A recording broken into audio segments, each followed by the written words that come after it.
Olá, pessoal. A gente está gravando então a segunda parte da regra 13 do livro Iniciação Humana e Solar de Alice Bailey, sob inspiração do mestre tibetano Djwhal Khul. Esse, essa parte do livro, esse capítulo do livro, trata das 14 regras do solicitante à iniciação. Então, a gente viu a primeira parte dessa regra e agora a gente vai refletir um pouquinho sobre a segunda parte dessa regra. No tronco cerebral, a ciência moderna sabe que é onde entramos em estado de transe, na medula oblonga. Quando não fazemos conscientemente, simplesmente nós adormecemos. Se fizermos isso semi-conscientemente, entramos naquilo que é chamado de um estado de transe. Se tivermos o nosso Antakarana ou ponte do arco-íris construída suficientemente bem, entraremos através da medula oblonga naquilo que é conhecido como Samadhi ou Samadhi pelos yogis indianos. A medula oblonga desacelera a respiração, acalma a frequência cardíaca, coisas que um yogi sabe fazer. E isso é importante muito mais tarde, quando estivermos trabalhando para criar o nosso corpo ressurreto, ou seja, quando tivermos um pouco mais à frente no caminho, passando por iniciações como a da transfiguração, da crucificação e posteriormente da ressurreição. O centro alta maior era frequentemente conhecido como um centro oculto ou velado. É por isso que algumas pessoas dizem que há 8 chakras, pois incluem este centro principal automaticamente. Mas, tradicionalmente, ele era um centro velado ou oculto. Quando tivermos conscientemente construído o primeiro pedacinho dessa ponte arco-íris, o primeiro pequeno fio dela que entra na boca de Deus, como também é conhecida a medula oblonga, estamos ativando o A do nosso nome oculto, ou seja, do nome da nossa alma. Qual é o nome oculto da alma? A gente pode dizer, claro, que cada alma tem um, mas ele é formado por 3 estágios: o A, o 1 e o M, ou seja, de alfa, passando pelo processo de conscientização e retornando a ômega. O A1, que curiosamente deriva do Amém, que você vê na tradição cristã. Todos eles terminam com Amém, que é uma afirmação da intenção de subir esse pergaminho, desbloquear os 7 selos ou 7 chakras. Isso é entrar no livro do Apocalipse, para que possamos chegar ao centro do alta maior, colocar o pergaminho na boca de Deus e despertar o Om, o A1 ou o Amém. Ou seja, quando a gente está fazendo essa construção do Antakarana, quando a gente está conectando, passando pela primeira iniciação, que promove a transferência da consciência do chakra sacro para o chakra da garganta. E então, a gente começa a fazer a transferência do chakra da garganta para o alta maior, na medula oblonga, então a gente está aí abrindo o que é chamado de a boca de Deus e construindo esse pergaminho, desbloqueando. É o início, claro, de um processo longo de desbloqueio dos 7 selos ou dos 7 chakras. E isso representa a primeira fase para a conscientização ou para a correta compreensão do nome da alma, do nome egóico. É, então a gente falou um pouquinho, né, sobre aquilo que irradia, que era o primeiro comentário do aforismo. Falamos sobre as 5 regras do magnetismo, falamos sobre a transmutação e falamos sobre o nome oculto da alma. Então, eu coloquei aqui uma síntese dessa regra, porque realmente ela é mais esotérica e talvez essa síntese possa trazer o nosso olhar para os pontos que são mais importantes, então a gente possa, talvez, assim, ter um melhor aproveitamento dessa regra. Então vamos lá. Em última análise, aquilo que irradia ou quem irradia é a mônada. Secundariamente, é a alma.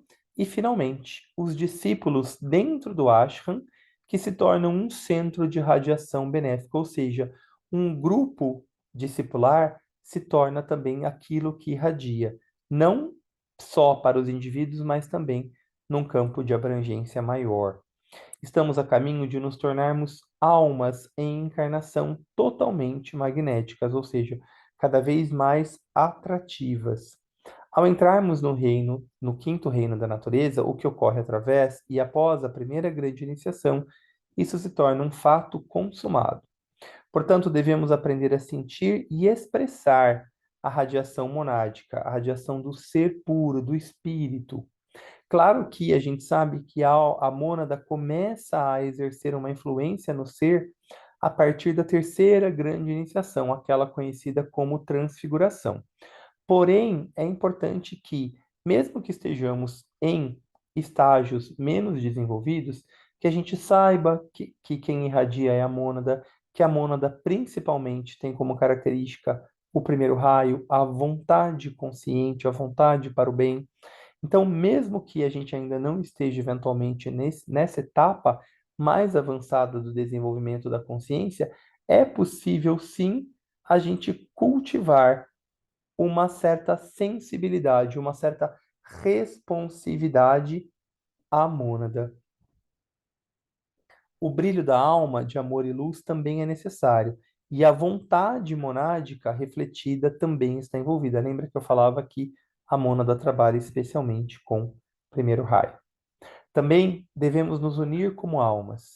Quando os cinco significados da magnetização estiverem ativos em nossa vida, nos uniremos como alma.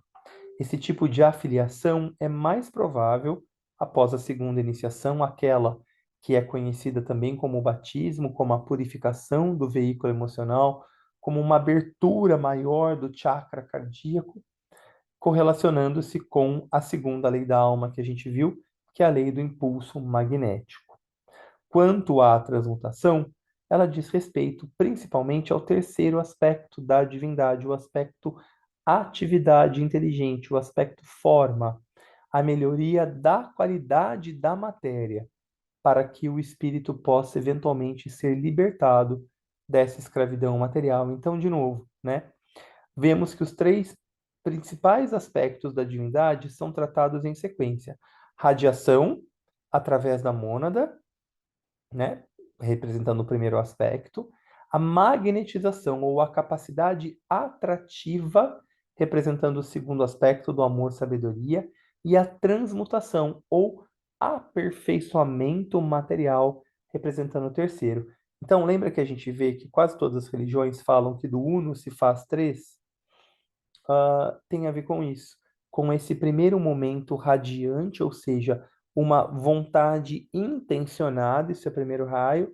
O segundo raio é essa capacidade magnética atrativa que vai conseguir atrair todas as condições necessárias, o aspecto qualidade, o aspecto consciência, para que então, num terceiro passo, o terceiro aspecto da manifestação, a mãe, o Espírito Santo, possa se expressar. No nosso caso, como já somos essa trindade em expressão, a gente tem que trabalhar no terceiro aspecto com a transmutação, ou seja, a mudança dessa matéria, para que a gente possa chegar depois num estado de transformação e depois, mais tarde ainda, num estado de transfiguração.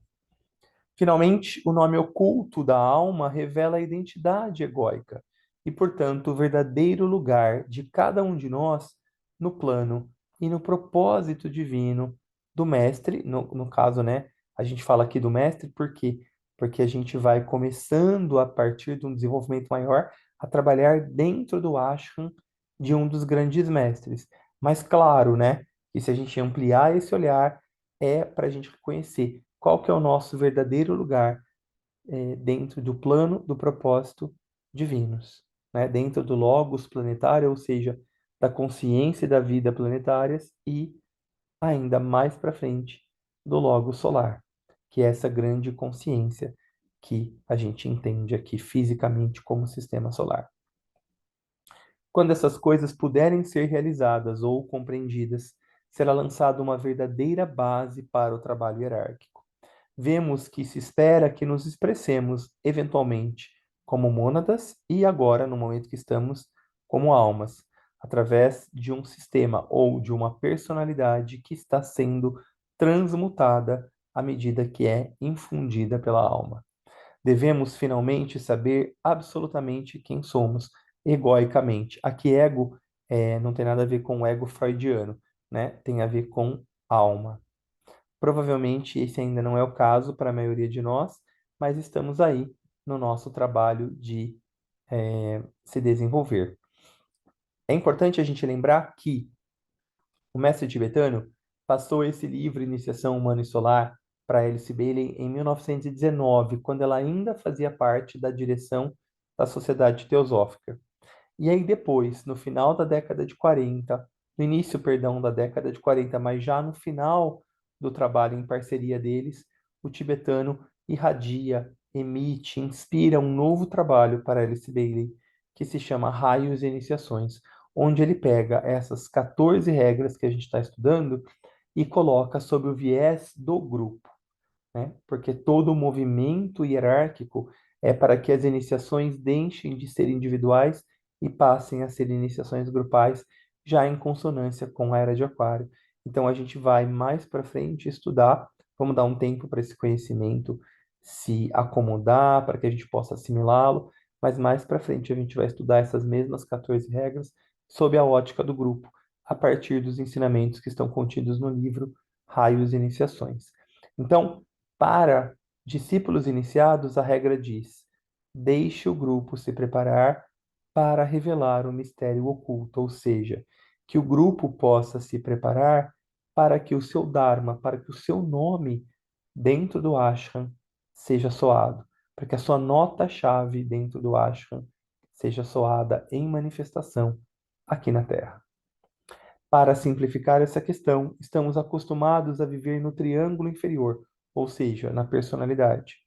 Mas quando aprendemos o significado superior das lições aprendidas, devemos aprender a nos concentrar na tríade espiritual, como fazem os iniciados e mestres. Aqui a gente vê um pouquinho do que o Wagner falou sobre os princípios herméticos, o princípio da correspondência. A tríplice personalidade é uma correspondência inferior à tríade espiritual, que é formada pelo átomo permanente mais elevado de Manas, já na mente abstrata, pelo átomo permanente mais elevado de Budi, o nível intuicional, e pelo átomo permanente mais elevado de Atma, ou a sabedoria inteligente. Que o grupo compreenda a lei da síntese, da unidade e da fusão. Então, aqui num nível mais amplo, as leis daquilo que irradia são essas três. A gente falou de outras leis para um nível mais de personalidade em processo de infusão pela alma, na nossa primeira parte do estudo dessa regra. Agora, nessa segunda parte, a gente vê de forma mais sintética as três leis que o grupo deve compreender: a lei da síntese, da unidade e da fusão. A nossa tarefa aqui é trabalhar com mônada, como alma, e como uma personalidade infundida pela alma. A síntese é a lei que rege a mônada. É realizada através da influência ou contato monádico. A síntese tem a ver com o primeiro raio, tem a ver com unificar as polaridades e encontrar um ponto de elevação, de síntese, de unificação. A unidade é realizada através da nossa identificação com a alma, através do chakra cardíaco, onde a gente se reconhece como parte dessa grande vida planetária, como diziam já os ilozoístas da Grécia Antiga e diversas outras filosofias ao redor da história civilizatória da humanidade. E a fusão, que é a lei da personalidade, é realizada à medida que a energia da alma grupal, vai permeando a personalidade grupal. Então, os indivíduos passam a deixar de reagir, de responder aos impulsos separatistas da personalidade e passam a responder ao propósito da alma grupal e se fundem como indivíduos ainda para realizar esse propósito, para posteriormente realizar o que a gente viu na unidade expressa pela alma e a síntese expressa pela mônada. Como grupo de iniciados, ou pelo menos em estágio probatório para, devemos nos envolver e reconhecer esses três processos. À medida que a síntese desce, ou seja, que a mônada vai expressando o seu papel, que vai colocando a sua intenção e vontade, a partir desse movimento resultam a unidade da alma e a fusão ou integração da personalidade. À medida que a fusão dá lugar à unidade já realizada, a unidade ascende em direção à mônada, a síntese é compreendida e experimentada. O pensamento, então, a ser compreendido é sobre o princípio hermético das correspondências, que tudo que pode ser feito dentro da personalidade pode ser feito numa volta mais elevada da espiral a partir da tríade espiritual. Devemos praticar esse princípio e procurar responder, né, a ele enquanto construímos a ponte arco-íris ou o Antakarana a partir da tríade. Assim, temos que zelar pelo desenvolvimento correto do grupo e alcançar um nível muito elevado de um serviço integrado, se quisermos cumprir essa regra em qualquer medida. A gente vai encerrando o vídeo aqui, encerrando essa segunda parte da regra 13 aqui. Deixem seus comentários, dúvidas, se houver, nos comentários do vídeo, para que eu possa responder para vocês assim que for possível. Um grande abraço e tem bastante material para nossa reflexão. Amor e luz.